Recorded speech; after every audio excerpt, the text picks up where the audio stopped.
Chapter 1. The Woman in the Mirror. I have a reflection I have learned not to look at for too long. Not because I am ugly. God help me.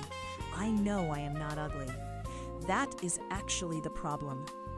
At 44 years old, after 2 decades of marriage, after raising a son, after building Mercer and Wainwright Consulting from a one-room office in Midtown Manhattan into a firm with 47 employees and a quarter suite on the 32nd floor of a building that overlooks the Hudson, after all of that, I still catch myself in the bathroom mirror at 6 in the morning and feel something dangerous. Not pride. Pride is a sin I can manage. I know the scripture. Pride goes before destruction, a haughty spirit before a fall. I recite it, I believe it, I file it away, and go about my day.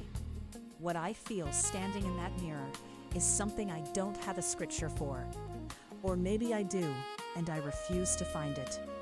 My name is Helen Mercer. I am a wife, I am a mother. I am a deaconess at Cornerstone Baptist Church on West 128th Street in Harlem, where I have served faithfully for 11 years, where I organize the women's ministry and host the Thursday evening Bible study in my living room. I am a pillar. People call me that. Sister Helen, you are a pillar of this community. Pastor Raymond said it from the pulpit 2 weeks ago, and the whole congregation clapped.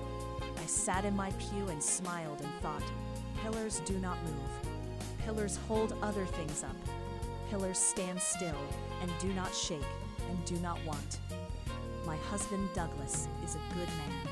I want to say that clearly and without cruelty. He is good. He coaches Little League on Saturdays. He takes his mother to her dialysis appointments. He remembers anniversaries.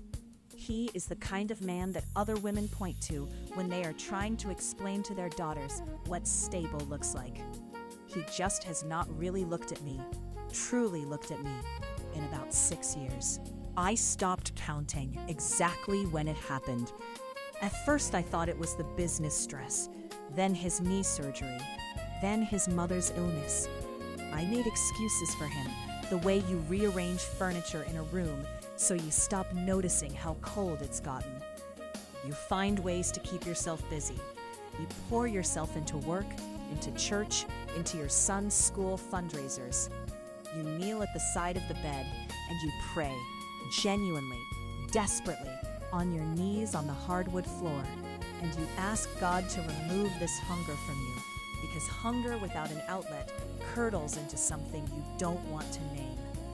You press your knuckles to your mouth in the dark, and you stay quiet. That was my life.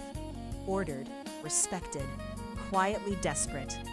And then Jackson Cole walked into my conference room on a Tuesday morning in October and asked for an internship.